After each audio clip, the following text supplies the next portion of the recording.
Assalamualaikum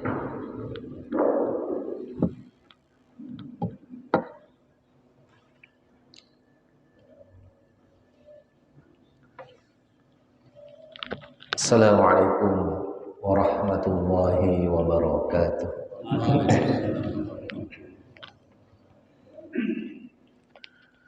Alhamdulillahi ala kulli hal. Alhamdulillahilladzi bi ni'matihi tatimmus shalihat. Asyhadu an la ilaha illallah wahdahu la syarika lah. Wa asyhadu anna Muhammadan 'abduhu wa rasuluh. Allahumma shalli ala nabiyyina Muhammadin wa ala alihi wa ashabihi ajma'in. Qala Allah Ta'ala fi kitabihil karim, a'udzu billahi minasyaitonir rajim. Yu'til hikmata man yasha' wa may yu'tal hikmata faqad utiya khairan katsira wa ma yadhakkaru illa ulul albab. Wa qala Rasulullah sallallahu alaihi wasallam, man shoma ramadhana imanan wa ihtisaban ghufira lahu ma taqaddama min dhanbi. Hadirin bapak-bapak, ibu-ibu, saudara-saudara sekalian rahimakumullah. Alhamdulillah, kembali kita bersyukur kepada Allah Subhanahu wa taala memasuki pertengahan bulan Ramadan. Mudah-mudahan Allah masih memberikan kekuatan pada kita sekalian untuk semakin meningkatkan kualitas pengabdian kita kepada Allah Subhanahu wa taala, sehingga kita menjadi hambanya yang beruntung, hambanya yang bertakwa kepada Allah Subhanahu wa taala, kemudian kita bisa istiqomah dan bisa husnul khatimah. Amin ya rabbal alamin. Hadirin rahimakumullah, topik kita pada kali ini adalah tentang bagaimana kita bisa memasuki zona hikmah, di mana orang-orang yang bisa memasuki zona hikmah ini akan melihat kehidupan dari sudut pandang yang berbeda. Beda dengan kebanyakan orang. Bahkan kalau sudah masuk pada zona di atasnya lagi, namanya zona pencerahan, tercerahkan, enlightenment. Kalau hikmah itu bisa kita katakan kebijaksanaan atau wisdom. Kemudian tercerahkan itu sudah masuk zona para nabi, para rasul, tercerahkan. Jadi sudah hidup ini bercahaya begitu. Bagaimanapun keadaannya, senang susah semuanya bercahaya. Kenapa? Karena dia sudah melihat dengan pandangan Allah Subhanahu wa taala, melihat dengan cahaya Allah Subhanahu wa taala. Kalau sudah demikian, maka kita akan menapaki episode hidup ini dengan betul-betul dalam ridha Allah Subhanahu wa taala. Jamaah rahimakumullah. Allah berfirman, ini sudah mungkin beberapa kali disampaikan. A'udzubillahi minasyaitonir rajim. Yu'til hikmata man yasha wa may yu'tal hikmata faqad utiya khairan katsira wa ma yadhakkaru illa ulul albab.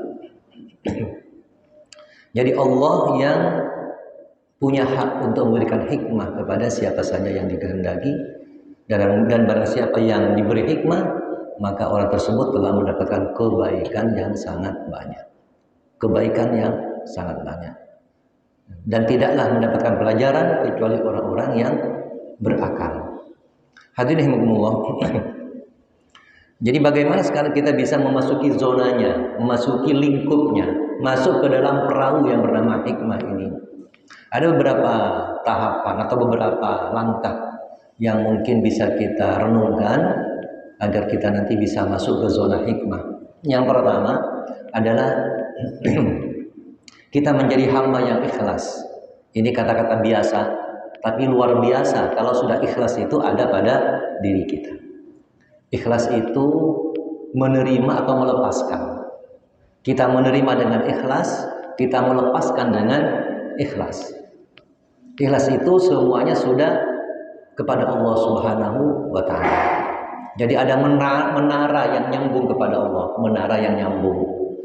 Kalau kita pakai bahasanya Ustadz Ginanjar Agustian, itu ada menara 657. Menara 657. Jadi rukun iman 6, rukun Islam 5, menara 651 maksud saya.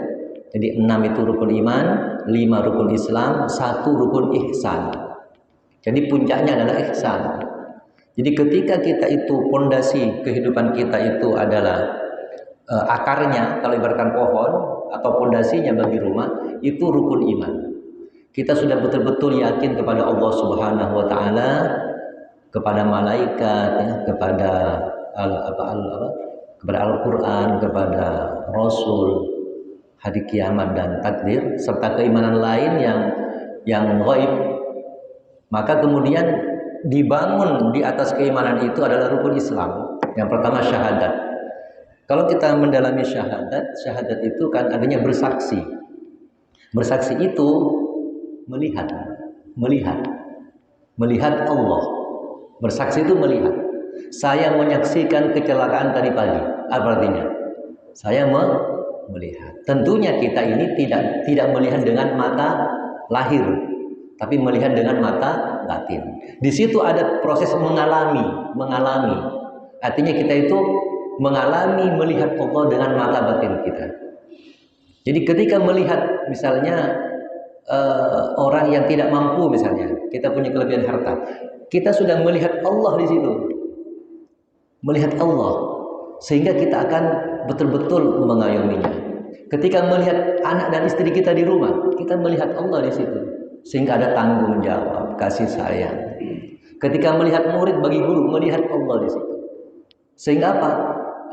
Dia menyaksikan betul dengan ketajaman mata hatinya Allah yang akan memberikan balasan kepada setiap perbuatannya. Itu menyaksikan Allah Subhanahu wa taala. Tentunya ini perlu berproses, ya. Sehingga ketika ada puasa, dia tidak melihat laparnya, tapi melihat Allah. Nah, ini sangat berbeda. Orang yang melihat lapar tidak puasa, walaupun badannya sehat, ya. Walaupun dia masih muda, banyak tidak puasa. Kenapa? Dia tidak melihat Allah. Jadi syahadatnya ini masih perlu ditingkatkan. Memang kita tidak bisa mengklaim, tidak bisa. Jadi ketika ada orang tidak puasa, langsung kita klaim neraka kamu. Iya, waktu itu. Siapa tahu dia kemudian terjadi perbaikan dan husnul khotimah, tidak tahu. Ada sejahat-jahat orang, kita tidak bisa justice dia. Yang bisa kita lakukan adalah menasihati, mendoakan. Siapa tahu akhirnya dia surga. Ada orang pembunuh manusia, masuk surga, di surga, pembunuh manusia. Makamnya berdampingan dengan Rasulullah. Siapa dia? Umar bin Khattab, membunuh anaknya. Ada di sini yang membunuh anaknya? Nggak ada. Tapi karena tercerahkan hatinya, maka Allah balik dia hanya menjadi ahli surga. Jadi kalau ada apa-apa yang tidak baik, lebih baik kita mendoakan, memberikan, daripada langsung justice. Jangan khawatir. Kita pun tidak tahu kondisi kita. Tapi yang terpenting bagaimana kita bisa menyaksikan Allah dalam setiap peristiwa. Itu kemudian dengan sholat, dengan zakat, dengan puasa, haji, itu semuanya adalah bangunannya. Puncaknya adalah ihsan. Rukun ihsan itu anta'budullaha ka'annaka tarahu fa in lam takun tarahu fa innahu yaraka. Kita betul-betul mengabdi pada Allah. Ibadah itu diartikan secara luas. Jadi dalam hubungan dengan Allah, hablum minallah, juga dalam hubungan dengan sesama manusia, hablum minannas. Ibadah sosial itu ibadah semua. Itu buahnya nanti akhlak ihsan. Jadi kita sudah beribadah, mengabdi sudah karena Allah Subhanahu wa taala, dan hidup akhirnya menjadi ringan karena kita bersama dengan yang Maha Kuat. Menjadi aman dan damai. Tidak ada rasa takut, tidak ada rasa cemas. Kenapa? Kita sudah bersama dengan Allah Subhanahu wa taala. Itu orang yang nantinya kemudian akan timbul ikhlas dalam dirinya. Itu yang pertama. Jadi supaya kita ini bisa mendapatkan hikmah, satu ikhlas. Belajar ikhlas terus-menerus, perbaiki terus dengan keluarga, termasuk bekerja. Maaf, dalam bekerja ini perlu kita koreksi lagi. Apakah kita bekerja ini satu hanya mencari uang? Kalau hanya mencari uang, dapat uang, tapi khawatir tidak dapat ikhlas. Karena bekerja itu adalah ibadah. Kita memang disuruh beramal. Salah satu amal kita adalah bekerja. Nah, ketika kita bekerja itu, kita perluas niat kita, bukan hanya cari uang. Maka uang akan dapat. Yang pertama, niatkan untuk ibadah. Niatkan untuk ibadah, jadi guru, jadi pekerja. Kalau sudah niatnya ibadah, maka orang ini akan bagaimana menguatkan pengetahuannya tentang pekerjaan itu.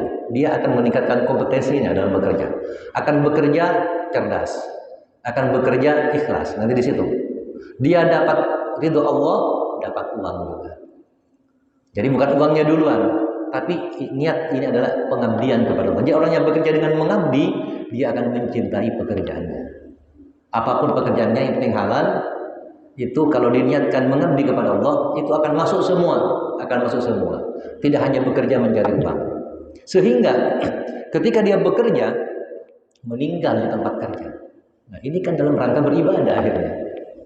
Ya, bukan hanya cari uang, beribadah. Insya Allah, Allah berikan keutamaan. Terutama yang pekerjaannya agak sulit misalnya, ya agak berat. Itu betul-betul kembalikan kepada Allah Subhanahu wa Ta'ala. Sehingga mengabdi betul dan dia dapat segalanya. Kalau sudah mengabdi bekerja satu, dapat ridho Allah. Dua, dapat hubungan sosial yang baik. Kan banyak konflik antar pekerja ini, antara atasan dengan bawahan. Kenapa? Tidak ada hubungan sosial yang kuat, saling curiga, saling jegal, rebut jabatan, ya, junjung atas injak bawah. Itu kan karena konsep awalnya itu bekerja hanya mencari uang. Ya, mudah-mudahan pimpinan kita, DPR, bisa Allah beri petunjuk hati mereka semua, para bupati, bahwa mereka semuanya haruskan melihat, karena lelah sekali kalau hanya mencari uang, lelah. Waktunya paling 5 tahun selesai, 10 tahun rugi sekali kalau tidak dikembalikan kepada Allah. Itu zona ikhlas. Kalau sudah masuk zona ikhlas, akan terjadi banyak-banyak keajaiban. Banyak para pemimpin yang luar biasa di bawah lindungan Allah Subhanahu wa Ta'ala. Jadi masuk zona ikhlas. Yang kedua, untuk bisa masuk ke hikmah ini, kita ini menjadi pribadi yang humble. Humble itu mudah, gampang gitu istilahnya ya. Kalau dalam bahasa agama namanya tawadhu itu titik tengah antara tinggi hati dengan rendah diri. Jadi tawadhu, tinggi hati, sombong, rendah diri, minder. Jadi sombong itu dia terlalu menuhankan kelebihannya. Bisa karena kaya, karena ganteng, cantik, karena pinter mungkin. Itu rawan bisa sombong. Kalau minder karena kekurangannya secara fisik, ya, kurang hartanya mungkin, dan semacamnya, nasabnya mungkin, bisa minder. Maka kita kembali ke tengah, yaitu tawadhu. Tawadhu itu betul-betul merasa dirinya itu berarti, tapi tidak sombong. Dia senantiasa bersyukur dan bersabar kepada keluarga, kepada lingkungan. Orang yang tawadhu ini akan enak untuk bergaul. Itu ibarat pohon kurma. Jadi ibarat pohon kurma itu setiap bagiannya itu bermanfaat. Itu orang tawadhu. Dimanapun berada, bahkan jangankan kepada manusia, kepada hewan pun, tumbuhan pun dia akan berbuat baik. Tawadhu. Orang-orang tawadhu inilah bentuk dari keikhlasan tadi. Kalau sudah ibadahnya bagus, tawadhu lagi. Nah, inilah kemudian orang-orang yang sangat terkenal nanti di hadapan Allah Subhanahu wa Ta'ala. Orang humble ini sangat diperlukan sekarang. Sangat diperlukan. Jadi di dalam perusahaan kalau pimpinannya itu humble, sudah. Itu kepercayaan dari karyawan bawahnya itu sangat tinggi, Pak. Jadi tidak ada kebocoran-kebocoran, ya. Kenapa? Karena saling mempercayai, saling menghargai di antara mereka. Jadi tenang ini pemimpin ini, tidak terlalu khawatir dengan bawahan, karena bawahan sudah bertanggung jawab dengan sifat humble. Jadi ada law of attraction, ada hukum tarik menarik dalam perjalanan kehidupan. Dalam keluarga juga, istri tidak terlalu khawatir dengan suami saya selingkuh, nanti tidak terlalu. Kenapa? Suaminya bisa dipercaya. Jadilah orang yang mempercayai, tapi juga bisa dipercaya. Nah, disinilah kemudian kenapa adanya sifat tawadhu, ketersambungan dengan Allah Subhanahu wa Ta'ala. Itu yang kedua. Yang ketiga adalah agar kita bisa masuk sunnah hikmah adalah kita mempunyai karakter mindfulness dalam bahasa sekarang ya. Dalam bahasa agama itu adalah khusyuk. Jangankan ibadah, masukkan benang ke jarum saja perlu khusyuk. Kalau tidak khusyuk tidak masuk. Itu bukti bahwa khusyuk ini penting. Para imam kalau sudah ada lintasan lain itu bisa blank kadang-kadang, cekak. Itu wajar. Jangankan sekelas imam di tempat kita, Imam Sudais saja itu ya pernah blank juga Pak. Ya, kenapa? Jangan manusiawi. Makanya jangan bergantung pada diri, tapi bergantung pada Allah. Hanya Allah yang bisa menjaga pikiran kita. Jadi kalau saya sering imami elang begitu ya, berarti masih kurang bisa mindful. Tapi kita belajar mindful, belajar terus. Nah, belajar mindful itu diawali dengan sholat dan zikir dan tilawah. Itu caranya. Ketika kita sudah mindful, khusyuk itu adalah namanya itu sadar penuh dengan apa yang kita lakukan. Sadar penuh. Ya, kalau dalam bahasa agama itu hudur, hadir dalam ibadah, hadir. Kan kadang-kadang badan kita yang ibadah, hati tidak hadir. Nah, maka kita satukan antara fisik dengan batin kita di situ. Itu belajarnya. Belajar hadir betul. Keluar, masuk lagi. Begitu maksudnya. Sehingga hadir betul dalam sholat. Sehingga komunikasi dengan Allah itu terjadi betul. Saya pernah menyampaikan, kita bertamu kepada Allah dalam sholat, apakah sudah bertemu dengan Allah? Kita bertamu, apakah sudah bertemu? Tidak bertemu. Ketika bertamu kepada Allah, maka hudur, sifat hadir dalam sholat itu sangat kita butuhkan. Tentunya minta pertolongan pada Allah. Ini jadi mindfulness ini di seluruh kegiatan. Contoh mindfulness ketika bernafas itu bisa dirasakan. Bisa bernafas ini ibadah. Coba rasakan nafas dengan dalam, rasakan kebesaran Allah. Itu akan menenangkan hati yang semula cemas, khawatir itu akan lebih tenang. Ada masalah sedikit, tarik nafas. Mau marah, tarik nafas dulu. Tarik yang dalam. Itu akan mengendorkan amarah, mengendorkan kecemasan. Tarik yang kuat, ada nafas diafragma ke dada, ada yang ke perut, lebih dalam lagi, lepaskan dari mulut. Nah, ini juga termasuk cara untuk bisa menenangkan diri kita dengan mindful. Jadi mindful dalam bernafas, mindful dalam makan. Ya, kita kalau makan mindful ya, memang khusyuk kalau makan. Tidak apa-apa, karena ini bersyukur, apalagi berbuka puasa, khusyuk sebenarnya. Tapi penting untuk makan. Jadi saya pernah saya sampaikan, saya pernah makan bersama pimpinan pusat Muhammadiyah, Bapak Syafiq Muhni. Waktu itu sebenarnya itu betul-betul mindful makannya. Saya merasakan betapa beliau itu orang sibuk, tapi makannya itu mindful, dinikmati betul. Itu satu suapan itu agak lama beliau, kunyahnya. Kalau sebenarnya menikmati betul lah. Ini saya sangat menyenangkan melihat beliau. Nah itu, ini juga termasuk cara untuk bisa mindful. Kemudian juga mindful dalam berkeluarga, fokus penuh kepada keluarga, tanggung jawab kita di hadapan Allah Subhanahu. Ingat keluarga ini. Penderitaan paling berat itu ada dalam keluarga. Tapi kebahagiaan yang besar juga ada dalam keluarga. Kalau dalam keluarga kita itu baik, akan bahagia, berpengaruh positif. Tapi kalau sudah rusak di keluarga, kacau semuanya. Di keluarga punya. Setiap hari bersama mereka kita. Jadi mindfulness terakhir adalah agar kita bisa masuk zona hikmah adalah kita berpikir terbalik. Ada istilahnya inversion thinking, berpikir terbalik. Kalau ini kita bahasakan begini, maksudnya terbalik itu bukan kebaikan menjadi keburukan, bukan, tapi keburukan menjadi kebaikan. Jadi melihat tantangan, masalah menjadi peluang untuk bisa lebih maju. Ada contoh, saya pernah dulu ya ingat Bupati Marbun, Lamongan. Bupati Marbun ini terkenal ini, Lamongan. Gresik, bukan Lamongan saya ingat. Bupati Marbun itu di zaman itu di Lamongan itu ada masalah besar, yaitu banyak enceng gondok ya, yang menyerang di sungai atau di sawah-sawah itu, yang menjadi hama bagi tanaman dan bagi sungai itu bisa menghambat jalannya air atau sampah-sampah sehingga mudah terjadi banjir. Ini kan masalah. Kemudian beliau berpikir terbalik, itu masalah itu dicarikan bagaimana solusinya. Ternyata ini enceng gondok bisa dibuat kerajinan. Jadi pelepahnya itu bisa dikeringkan, dibuat dompet, dibuat tas, sabuk, bisa diekspor. Bahkan beliau dapat penghargaan ya Pak ya. Bayangkan, masalah menjadi peluang. Ini kan luar biasa. Berpikir terbalik. Kalau yang lain mengeluh mungkin sudah.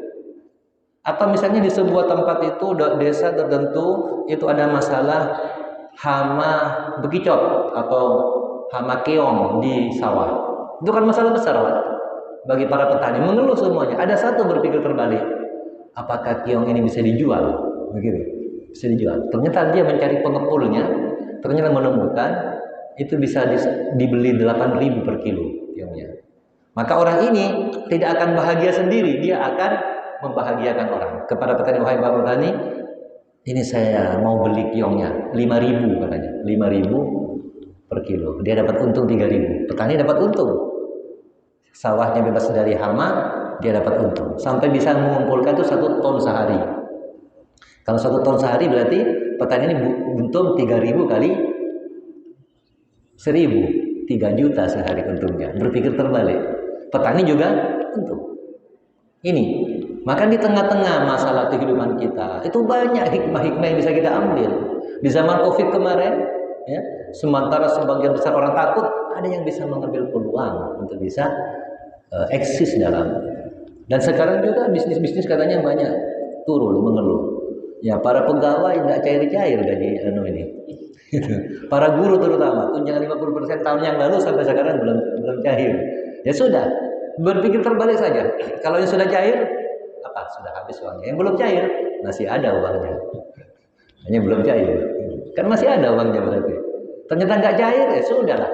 Mungkin Allah berikan jalan yang lain. Soalnya hidup itu tergantung bagaimana mindset kita. Mungkin ada rahasia-rahasia yang Allah berikan. Nanti ada hikmah.